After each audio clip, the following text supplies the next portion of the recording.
नेताओं का पाखंड समझना है तो इस वीडियो को अंत तक देखिए। एक रोहित वेमुला ने आत्महत्या कर लिया था। 15 दिन तक पूरे मीडिया में चर्चा हुई थी, लेख लिखे गए थे, दलित बनाम संवर्ण पूरा एक एजेंडा चला था। हरियाणा में सीट के झगड़े में एक लड़के की हत्या हो गई, पूरे 15 दिन तक लिंचिंग पे बहस हुई। झारखंड में गौ तस्कर की हत्या हो गई, पूरे 15 दिन तक नेता भी बोलते रहे, मीडिया भी बहस करती रही। उत्तर प्रदेश के दादरी में एक गौ तस्कर की हत्या हो गई थी, लोग यूएन पहुंच गए थे। लेकिन भोपाल में एक परिवार के 4 लोगों ने आत्महत्या कर लिया। साइबर ठगी से परेशान होके भोपाल में 4 लोगों ने आत्महत्या कर लिया। पिता ने पहले अपने दोनों बेटों को मारा, उसके बाद खुद ही पत्नी के साथ आत्महत्या कर लिया। भूपेंद्र विश्वकर्मा नाम है। विश्वकर्मा भी पिछड़ी जाति से होते हैं। मैं इसलिए जाति इसलिए बता रहा हूँ, वैसे तो आत्महत्या के बाद किसी की जाति नहीं बताना चाहिए, लेकिन नेताओं के पाखंड को उजागर करने के लिए मैं भूपेंद्र विश्वकर्मा की जाति बता रहा हूँ। विश्वकर्मा पिछड़ी जाति में आते हैं। लेकिन न दलित बनाम संवर्ण हुआ, न लिंचिंग की तरीके पूरा प्रोपोगंडा हुआ, न मीडिया में डिबेट हुई, न उस पर चर्चा हुई, न किसी के घर पे बुलडोजर चला, कुछ भी नहीं हुआ, न किसी के ऊपर एनएसए लगा। और आत्महत्या कैसे किया? साइबर ठगी से परेशान होके। साइबर फ्रॉड करने वालों ने उनको पहले लोन का लालच दिया।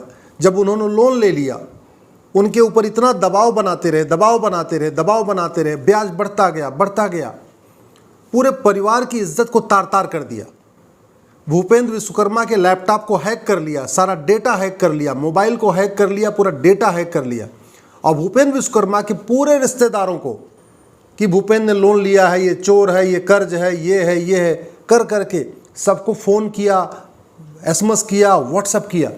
उस बेइज्जती से परेशान होकर भूपेंद्र विश्वकर्मा ने पहले अपने 2 प्यारे बेटों को मार दिया। आप गूगल करना, भूपेंद्र विश्वकर्मा साइबर फ्रॉड भोपाल, दोनों बेटों को मार दिया। 35 साल की पत्नी थी, उसको भी, और उसने भी आत्महत्या कर लिया। भूपेंद्र विश्वकर्मा खुद 38 साल के, उन्होंने आत्महत्या कर लिया। मुझे समझ में नहीं आ रहा है, हर छोटी छोटी बात में पिछड़ों के रहनुमा, पिछड़ों की बात करने वाले, हम पिछड़ों के कल्याण करेंगे। समाजवादी पार्टी तो कहती हम तो दलितों पिछड़ों के ही रहनुमा हैं। लालू यादव की पार्टी कहती हम दलितों और पिछड़ों का कल्याण करेंगे। बहन मायावती कहती हम दलितों पिछड़ों का कल्याण करेंगे। स्टालिन कहते हैं हम दलितों पिछड़ों का कल्याण करेंगे। सोरेन कहते हैं हम दलितों पिछड़ों का कल्याण करते हैं। कांग्रेस तो पूरी तरीके से इस समय दलितवादी और पिछड़ावादी हो ही चुकी है। ये कहाँ चले गए दलितों पिछड़ों का रहनुमा, जब भूपेंद्र यादव ने दोनों बच्चों को मारा और खुद अपनी पत्नी के साथ आत्महत्या कर लिया। एक ही परिवार के 4 लोगों ने एक तरीके से खत्म हो गए, पूरा वंश खत्म हो गया। मुझे समझ में नहीं आ रहा है कि क्या ये जो पूरा साइबर फ्रॉड का धंधा है, क्या नेता खुद ही करवा रहे हैं? क्या ये पॉलिटिशियन खुद ही करा रहे? और नहीं करा रहे तो क्या इनका शेयर है उस साइबर फ्रॉड में? और अगर शेयर नहीं है तो साइबर फ्रॉड के खिलाफ कठोर कानून क्यों नहीं बनता? जिस तरीके से छोटी छोटी बात पे लोग जंतर मंतर पहुंच जाते हैं, गांधी जी की मूर्ति के सामने कर देते हैं, संसद ठप कर देते हैं, संसद में पर्चा फेंकना शुरू कर देते हैं। साइबर फ्रॉड रोकने के लिए संसद में पर्चा क्यों नहीं फेंका जाता? साइबर फ्रॉड करने वालों की 100% प्रॉपर्टी जब्त करने और उनको फांसी देने के लिए कानून बनाने की मांग को लेकर संसद क्यों नहीं ठप होती है? साइबर फ्रॉड से सब परेशान है। साइबर फ्रॉड राष्ट्रीय सुरक्षा के लिए खतरा है। फिर साइबर फ्रॉड करने वालों पे एनएसए क्यों नहीं लग रहा है? नेशनल सिक्योरिटी एक्ट क्यों नहीं लगता? एक बिहार का यूट्यूबर था मनीष कश्यप, उसके ऊपर एनएसए लग गया यूट्यूब, जबकि किसी ने आत्महत्या नहीं किया था, केवल खबर दिखाने पे। और यहाँ साइबर फ्रॉड के चक्कर में लोगों का पैसा लूट रहा है, धन भी जा रहा है, धर्म भी जा रहा है, इज्जत भी जा रही, परिवार भी जा रहा है, लोग आत्महत्या कर रहे हैं। इसके बावजूद साइबर फ्रॉड करने वालों पे एनएसए नहीं लगाते।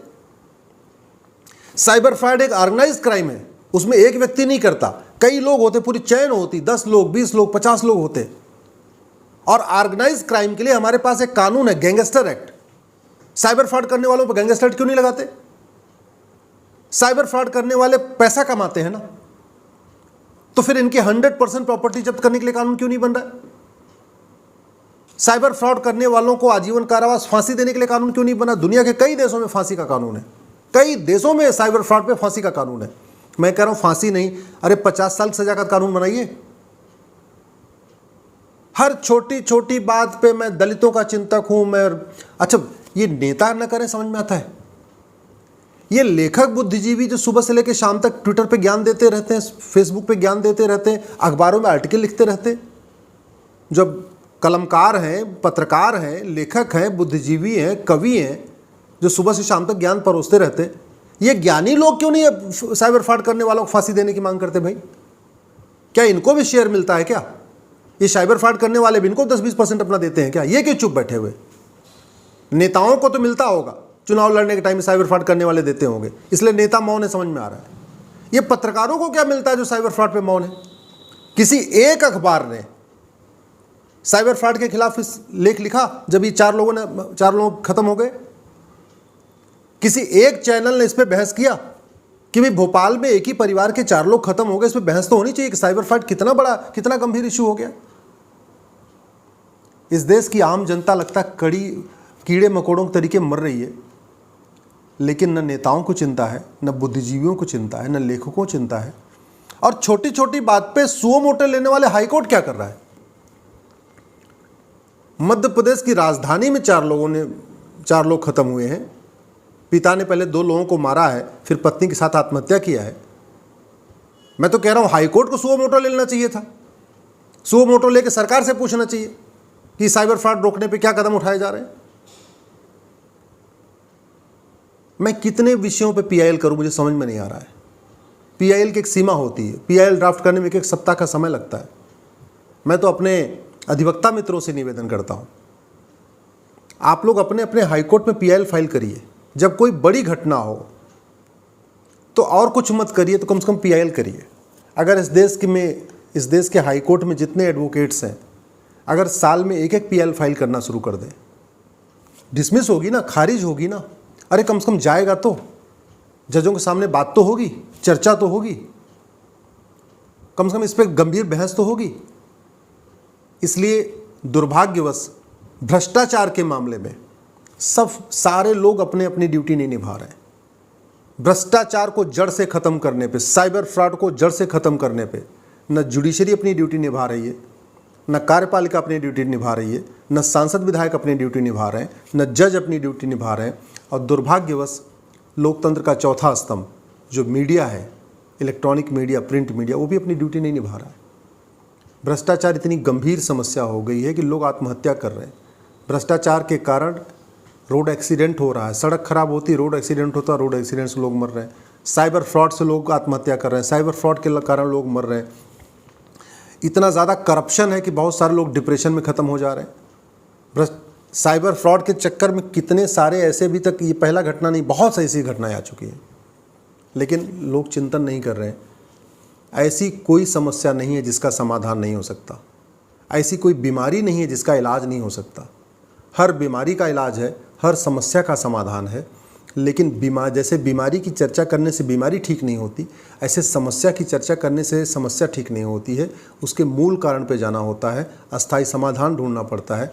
दुर्भाग्यवश हमारे देश में ना हमने पुलिस रिफॉर्म किया, पुलिस को एडवांस बनाया, ना नार्को पॉलीग्राफ ब्रेन मैपिंग कानून बनाया, ना हमने कठोर कानून बनाया कि जो लोग फ्रॉड करें उसकी 100% प्रॉपर्टी जब्त करके उनको आजीवन कारावास फांसी दे दो। ना हमने जुडिशल रिफॉर्म किया, कोर्ट में मुकदमा जाता भी है तो 10-20 साल 30 साल चलता रहता है। ना जुडिशल रिफॉर्म किया, ना हमने इलेक्शन रिफॉर्म किया। ये फ्रॉड करने वाले सांसद विधायक बन जाते हैं, साइबर फ्रॉड से पैसा कमाते हैं, पॉलिटिकल पार्टी को 50 करोड़ देके टिकट खरीद लेते हैं, उसके बाद सीधे संसद विधानसभा में चले जाते हैं। तो न इलेक्शन रिफॉर्म हुआ, न पुलिस रिफॉर्म हुआ, न जुडिशल रिफॉर्म हुआ, न घटिया कानूनों को बदला गया। और नतीजा ये हुआ कि भूपेंद्र विश्वकर्मा जैसे लोग आत्महत्या कर रहे हैं और ये पाखंडी नेता बस बतौलेबाजी कर रहे हैं।